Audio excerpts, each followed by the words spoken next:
Fala pessoal, tudo certo? Então, estou gravando esse vídeo para explicar para vocês aí, para que vocês possam compreender como funciona um serviço de IPTV, né? E para vocês também estar explicando de uma forma didática que o cliente entenda, né? Começando pelo nomezinho, né? O que significa IPTV? Internet Protocol Televisão, né? Ou seja, televisão por internet. Existem dois tipos de IPTV, o IPTV legalizado e o ilegal. Os legalizados vocês conhecem, a gente usa, Netflix, o Amazon, o Max, YouTube, enfim, é tudo IPTV, porém legal, legalizado. Agora, o IPTV ilegal, é esses aí que é o nosso terror, né? É aqueles que tu paga um valorzinho por mês e tem acesso a todas as plataformas por esse valor. Isso acaba sendo um serviço ilegal, pirataria, e aqui no Brasil isso é crime, tá certo? Mas vamos entender como o IPTV ilegal funciona, né? Deixa eu passar aqui,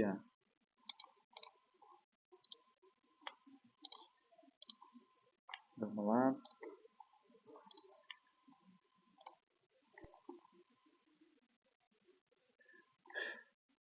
Primeiramente, o que a gente tem que entender, onde ficam os servidores do IPTV.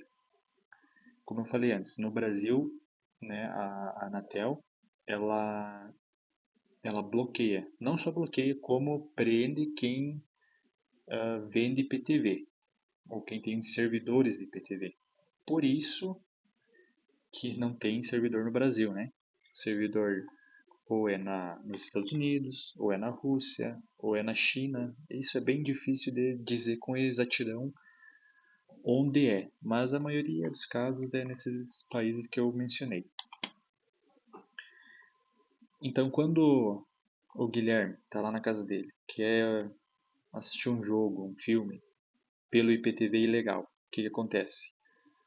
Lá da casa dele, aqui de Campo Novo, sai uma informação e essa informação vai lá na Rússia, né, lá onde está o servidor buscar essa informação, né.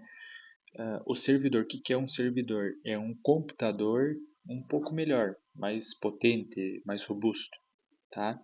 E lá dentro desse servidor é onde fica hospedado, armazenado todos os dados, né? Eu coloquei aqui em cima. Então, a pessoa lá contrata a Netflix, ela contrata o Max, ela contrata o Prime, ela contrata todos os canais da Sky, larga tudo, coloca, armazena tudo dentro do servidor. Nesse servidor ele tem um programa que replica os canais, tá? E aí ele vende para os usuários. É mais ou menos dessa forma que acontece. Então eu, como usuário, estou aqui na minha casa querendo olhar um filme, olhar um jogo ao vivo. Eu faço todo esse percurso, né, para ir buscar essa informação. Então eu vou lá na Rússia e volto. Eu vou lá na China e volto, né? Falando de IPTV. E isso funciona para todos os serviços, na verdade, né? A informação ela está armazenada em algum servidor. E quando eu solicito alguma informação, eu vou lá em tal servidor e busco, tá? Por isso, quanto mais próximo eu tiver do servidor, a sensação de fluidez vai ser melhor, a minha latência vai ser melhor, né? A minha latência seria o ping, né? O famoso ping, mas o termo correto é latência, que é o meu tempo de resposta, né? Então, se eu estou lá na Rússia, o meu tempo de resposta vai ser bem maior do que um servidor que está aqui no meu país, no Brasil, por exemplo, né? Então, se eu pedir informação para um servidor, que é o caso da Netflix, que tem no Brasil, o servidor da Netflix mais próximo a nós, está em Boa Vista. Então, se eu pedir informação para a Netflix, no servidor da Netflix que está em Boa Vista, o meu tempo de resposta vai ser bem mais curto do que o meu tempo de resposta se eu pedir lá na China ou na Rússia, por exemplo, né? Então, ao invés de eu sair lá da Rússia, olha o trecho, né? A rota, isso a gente chama de rota.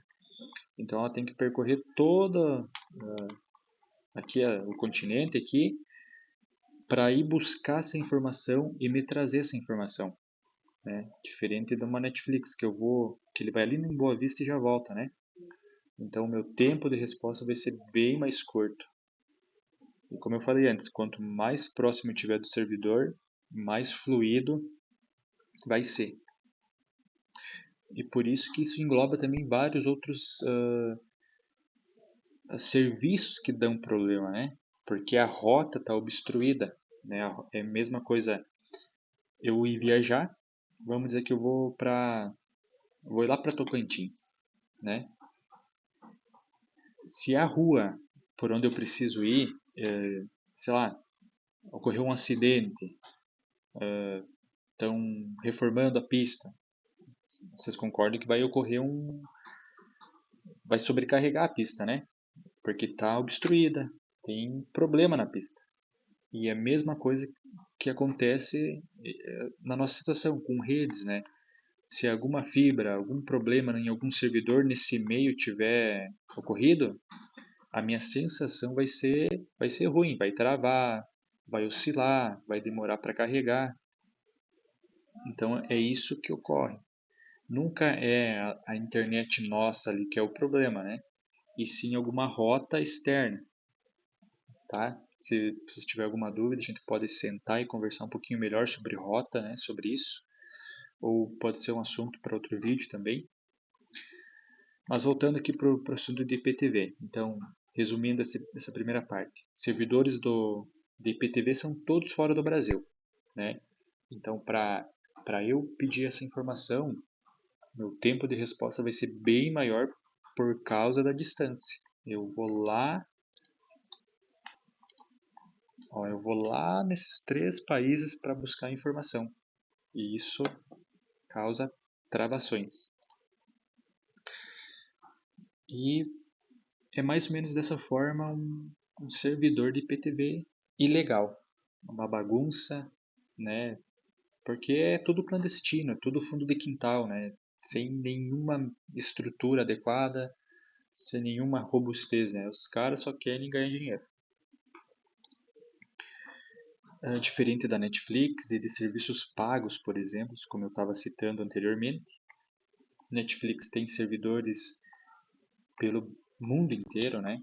E como eu citei antes, o servidor mais próximo da Netflix é ali em Boa Vista do Buricá, né? Então, se você colocar um filme, por exemplo, no Netflix, ele nem vai girar quase nada, né? Ele vai carregar direto, já vai abrir direto, né? Isso são CDNs que a gente chama. O que é um CDN? O Guilherme vai assistir um Game of Thrones e ninguém da cidade assistiu o Game of Thrones ainda. Um exemplo. Então vai sair aqui da minha casa a informação, ele vai lá no servidor matriz da Netflix, ele vai carregar essas informações e vai deixar no servidor mais próximo, que é em Boa Vista. Aí o outro usuário que quer assistir Game of Thrones, ao invés dele ir lá no servidor matriz buscar essa informação, ele vai aqui no servidor próximo, porque eu já tinha pedido essa informação. Então o CDN é isso, ele busca informação e já vai armazenando tudo no servidor local, para essa sensação ser mais fluida, ser mais rápida. Então, se eu vou assistir um outro filme que não tenha no meu CDN, que não tenha nesse servidor, eu vou lá no servidor matriz, busco informação, ele volta com a informação e já deixa armazenado no servidor local.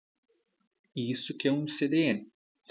E a Netflix, um exemplo, pegando a Netflix como exemplo, ela tem isso pelo mundo inteiro. Então, por isso que a sensação, o tempo de resposta é bem mais fluido, tá? Isso também, a questão do CDN também é um outro assunto que a gente pode explanar melhor em outra ocasião, outro vídeo, mas bem raso é mais ou menos dessa forma que funciona. Outro problema do IPTV ilegal é a sobrecarga, tá? Então, primeiro problema, as rotas, né, os servidores longes do usuário, fora do Brasil. O segundo problema é a sobrecarga. Imagine você vai viajar, né? O ônibus tem capacidade para 40 pessoas. Aí o motorista vai parando em cada parada e colocando pessoas dentro. Aí enche os bancos, aí começa a pessoa a ficar no corredor até chegar nessa situação dessa foto aqui. Um exemplo bem básico. É essa forma, é isso que ocorre, na verdade, num IPTV ilegal, né? O carinha lá que vende IPTV ilegal, ele não está nem aí, ele quer vender, ele quer ganhar dinheiro. Então ele vai vendendo, chega um ponto que o servidor que ele tem, que é aquele computador robusto, né, ele não suporta tantos usuários ao mesmo tempo. E se vocês observar as reclamações da internet lenta, que não abre nada, que não funciona, né, o cliente generaliza tudo, é sempre após um evento ao vivo que tem de noite, né? Vocês podem cuidar. Tem algum jogo, por exemplo, quarta-feira, na quinta, os clientes chamam reclamando que não funciona, que trava, enfim. Mas na verdade é porque todo mundo está querendo acessar, está tentando assistir, porém o servidor ele não comporta tantos acessos ao mesmo tempo, né? É mais ou menos como um funil. Todos os usuários aqui em cima, né? Todos os usuários tentando acessar, aí eles vão. É a mesma coisa que 10, 30 pessoas tentando passar uma porta ao mesmo tempo, né? Não tem como. E ele vai afunilando, né? Ele chega e aqui tem bastante, mas aqui embaixo ele vai sair um por um, né? E é assim que funciona o IPTV. Como tem muito usuário, o servidor não suporta, sobrecarrega e trava para todo mundo. Aí o cliente vai dizer, ah, mas no começo funcionava. É assim mesmo. Por quê? Porque quem sabe o cara não, quem vende não tinha tantos usuários, ou enfim, mas é bem isso que acontece. Um pouco funciona, o outro pouco não funciona, por questão de muitos usuários. É mais ou menos isso. Ó. Os usuários solicitando informação para o servidor não suporta e acaba sobrecarregando, né? Pessoal, basicamente é isso. É dessa forma que funciona o IPTV, então, IPTV ilegal. Eu espero que fique claro para vocês. E se tiverem alguma dúvida, vocês podem chamar nós, a gente pode sentar e esclarecer bem essa questão. Ah, estou com uma dúvida como funciona a rota, como funciona a sobrecarga. Vocês podem conversar conosco, mas não deixem de perguntar, não deixem de, de nos questionar, né? A gente vai ter o maior prazer de esclarecer as dúvidas de vocês, tá? Então é isso. Espero que fique claro para vocês e, e é isso. Valeu, pessoal.